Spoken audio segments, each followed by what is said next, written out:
Live. All right. Hi, everybody. We're live today. This is the second day of World Cup. And it's a hot one here in New York City. I was out today and just checking my volume. I was out today in the city. And it's so hot and miserable, and I came home with such a headache. So I'm gonna try to make this short so I can go and rest. And also, we got another game coming up in just under an hour. The USA is playing Paraguay.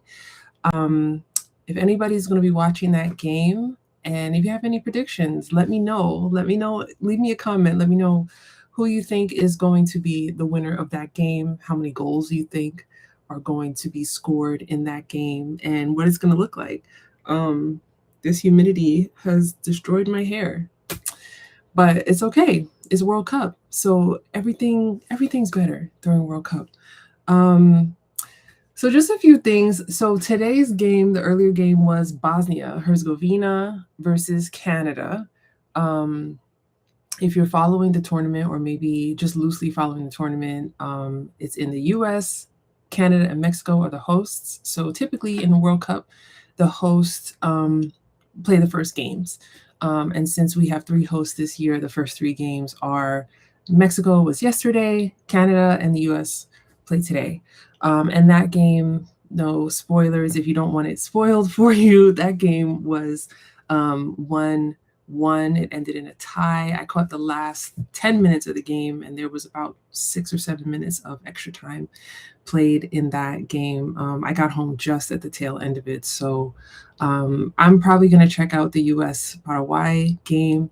And speaking of Paraguay, this is really, really cool that it aligned this way, because the most recent episode of Speaking Tongues, we are speaking with Ileana Franco Alvarenga about Guarani.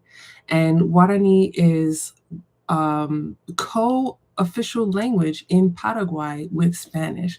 So I think it's so cool that there's this, there's the colonial language, the Spanish, and then there's Guarani, indigenous language that is widely spoken in Paraguay. And as we talked about in the episode, there's actually a language that is colloquially used in Paraguay called Yopara, where people are mixing Spanish and Guarani. So I think that's so cool. And I'm sure that anybody who's in the stadium tonight, I think the game is out on the West Coast. I think it's in LA.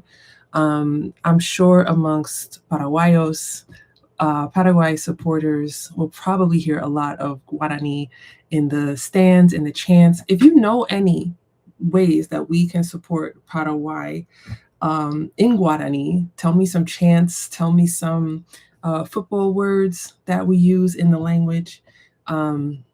Because we always want to learn, and we can tie language to pretty much anything here on Speaking Tongues. So if you haven't checked out that episode yet, I would love it if you took a chance to listen to it, maybe sometime this weekend in between games. I know that these games are coming fast and furious throughout the tournament. So and it's about an hour long. It's a really, really great conversation. It's a lot of fun. So I'm in here again with my fan. Because again, it was like 92 degrees today in New York, which is horrible. And we just had a thunderstorm come through. I think it ended and now the sun is back out. So, and it's only June 12th. So we've got maybe 3 more months of this kind of weather ahead of us here in New York. So something really cool that actually experienced today. And this is the great thing about having a mayor who's also a football fan, and he's like the America's mayor, the internet's mayor, the world's mayor. Everybody is really on a lot. He has a lot of support, Mayor Mamdani, and he's also a football fan. I mean, he's an Arsenal fan. I think that's the only thing I could find wrong with the guy so far. He doesn't support my team, but it's okay. But he has these really cool initiatives going on all over New York City. And if you're in the area and you haven't heard of them yet, I just want to show you a few things that I got today. I got so there's like New York City World Cup souvenir cups.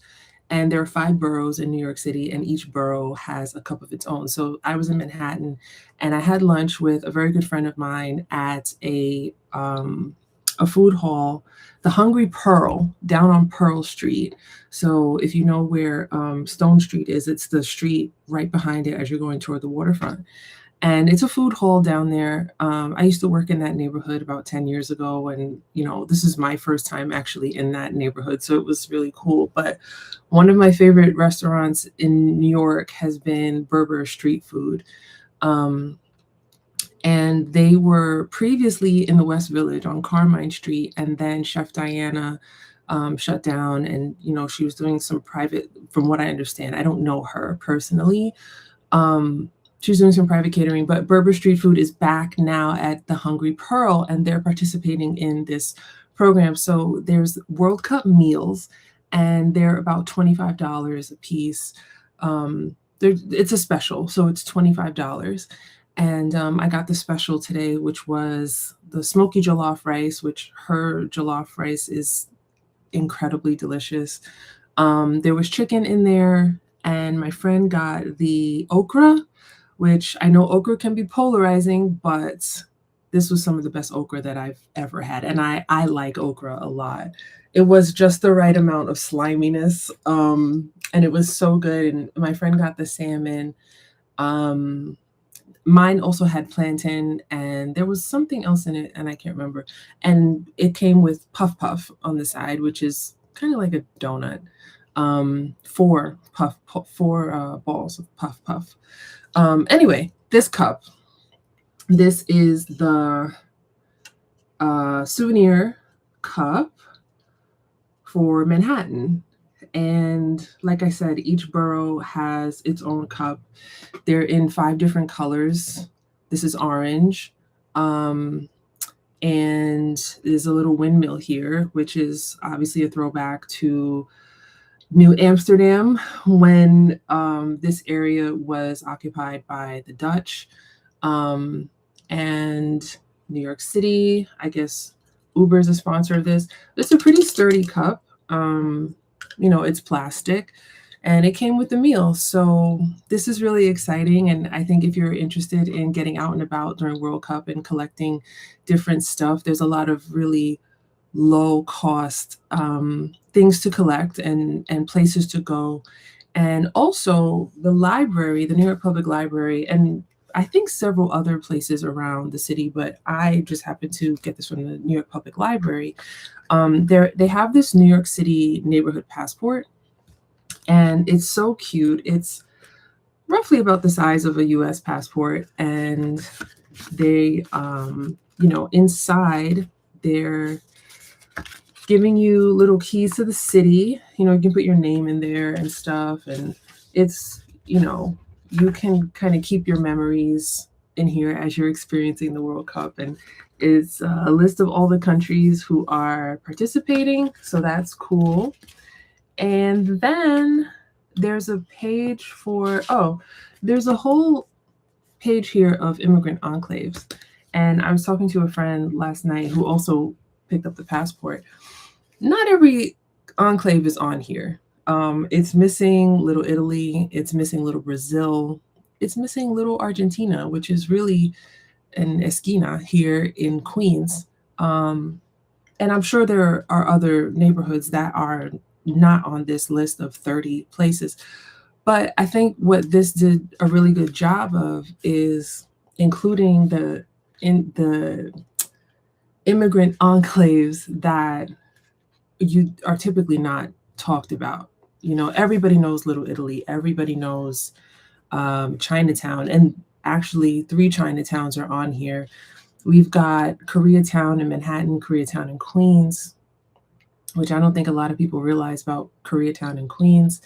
Little Africa in Staten Island, Little Albania in the Bronx, Little Guyana in Queens, and Little Guyana in the Bronx. Little Manila in Jackson Heights, Little Odessa in Brighton Beach, Little Pakistan, Newkirk Plaza. So that's off the BQ. That is in Ditmas Park, I think. Little Poland on Greenpoint Avenue, Little Ukraine, Little Yemen in the Bronx, Little Colombia, Jackson Heights, Little Dominican Republic, which is up on 181st. So this is really cool, and it's really kind of a map to tell you where you can go celebrate with your fellow New Yorkers. And then this, passport section here talking about your adventures. So you can go to places all over New York City and get your passport stamped. I got mine stamped today at the New York Public Library, the New Amsterdam branch down on Murray Street. And this is the stamp that they gave me. I think there's about 15 or so stamps, in all different colors, places that you'll go throughout the city. There's also a list in the back of partner organizations that let you know where you can get your passport stamped. And there's a lot. There's 3 pages of places where you can go. A lot of them are free. They're museums, arts centers, cultural centers, libraries, parks, you name it. So definitely, if you're celebrating around New York City, definitely pick this up. It's so cute, little memento of the World Cup and the excitement that people are feeling here in New York City. I know we're also excited about the Knicks. I'm excited about the Knicks, just like every other New Yorker here. So we've got a little overlap. I was hoping the Knicks would wrap it up on Wednesday so that we can be in full World Cup mode by now. But we've got at least one more game to go, and that will be tomorrow. But yeah, the people are getting excited about World Cup and just walking around the city. So many bars are advertising their specials, and they have banners and billboards up, for people to come in and enjoy the games and watch the games. So tonight, like I said, the USA plays Paraguay. This is a late game. This is a 9 p.m. game. I saw somebody complaining about this on Threads, was saying that the U.S. should have planned this better because kids on the East Coast will be asleep at 9 p.m. I mean, it's Friday and it's hot, so kids can stay up. But also, people live on the West Coast, and it's okay for their game to be on at 6 p.m. That was one of the weirdest complaints that I've seen so far on Threads from a very American point of view, and I say that as an American citizen also. I see a lot of people complaining about Alexi Lalas on Threads also. And for people who don't know, the English language broadcast is on Fox. I've been watching the Spanish language one on Peacock, on Telemundo, because it's livelier, because it's a lot more fun. It makes the game just sound so much more beautiful. And the hydration breaks are not dominated by commercials, which is also a big point of debate. But I see a lot of people complaining about Alexi Lalas. I get it. I'm not a fan of his at all. I've never been a fan of his. And I'm not rooting for anybody to lose their job or to lose their livelihood. His politics are questionable. But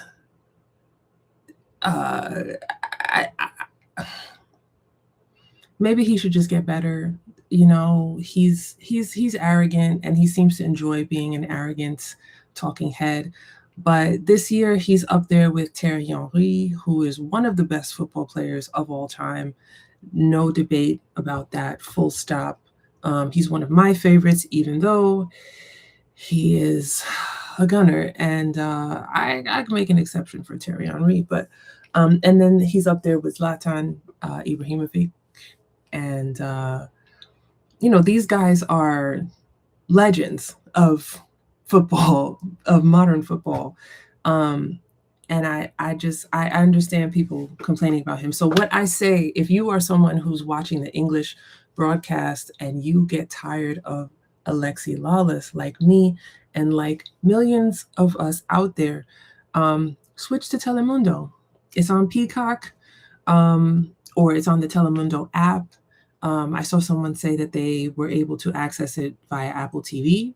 So please do that because it's so much more fun and you'll learn Spanish. My Spanish has gotten so much better every World Cup, and it's amazing.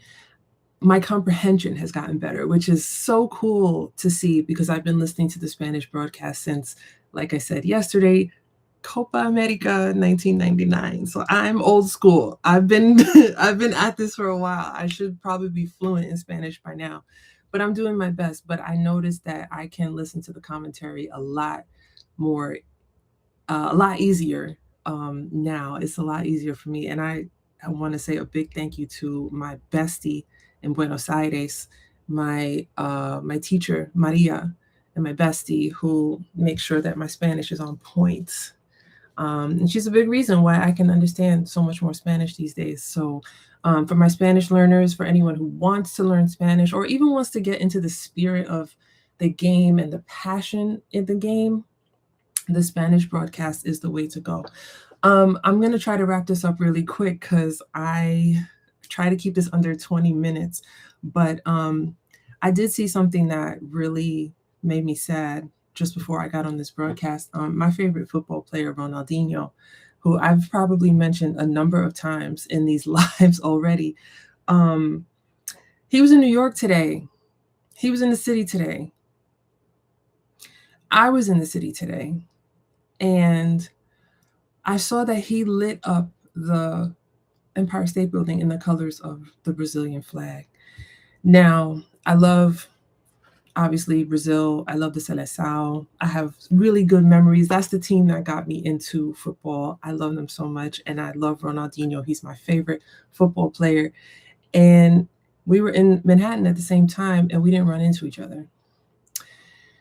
So I'm devastated, honestly. I'm devastated.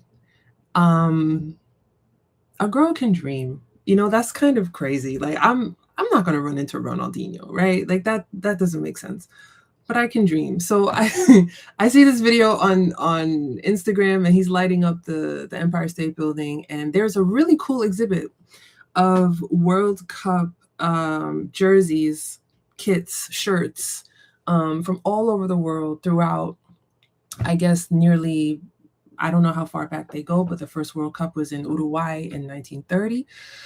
So it might even go back 96 years. I'm not sure. But I did get a little glimpse of it on the Empire State Building Instagram account. And it looks really, really cool. So they showed Ronaldinho was there and, signing footballs and shirts and stuff and hanging out with fans on the street and taking selfies. And I'm really sad. I'm really sad about that. But it's okay. I promise I promise it's okay. And it's only day 2 of the tournament. So maybe he'll stick around. Maybe we'll see. Maybe he'll see this video and he'll say, I gotta get a selfie with that girl because she's my biggest fan. I don't know. But that exhibit at the Empire State Building is on until July 19th, which is the day of the final. So I looked up the ticket prices. The tickets are $44. And I think it comes with the observation deck ticket. So that might be the cost of the observation deck ticket, and then maybe you also get entry into that exhibit. But if you're into the World Cup and you're into history of the World Cup or football history, that should be pretty cool. So maybe check that out. So that was just a few things that are going on around New York City for the World Cup. Tomorrow, we've got the Knicks playing tomorrow night, and we've got Brazil-Morocco playing in The afternoon, I think that game is at 6. Let me check my calendar because it's in my phone. Qatar, Switzerland is at 3, and that game's in San Francisco. Brazil, Morocco is here in New York, New Jersey, at 6. And then tomorrow night we have Haiti versus Scotland. And I know the Haitians are excited to see their team. I'm excited to see them too. So tomorrow I will be pivoting from Brazil, Morocco to Knicks, Spurs. So I probably will not be here on this live chat, but I should be back on Sunday and Sunday evening, and we'll talk more football then. So enjoy the game. We've got 30 minutes until kickoff, just about. So enjoy the game, enjoy the cup, stay cool. Hola, hola, hola, Maria. Gracias, muchas gracias. Today's our Spanish day where we talk in Spanish to one another. So I'm trying. I swear, I promise. By the 19th of July, I might be even better than I am today in Spanish. Anything is possible. Hola, hola. Anything is possible. So, I guess I'll be back here on Sunday and enjoy the games. Let's go Knicks. Have a great weekend. Have a great vamos. Have a great weekend. Have a great night. Have a wonderful Saturday. And I'll see you on Sunday.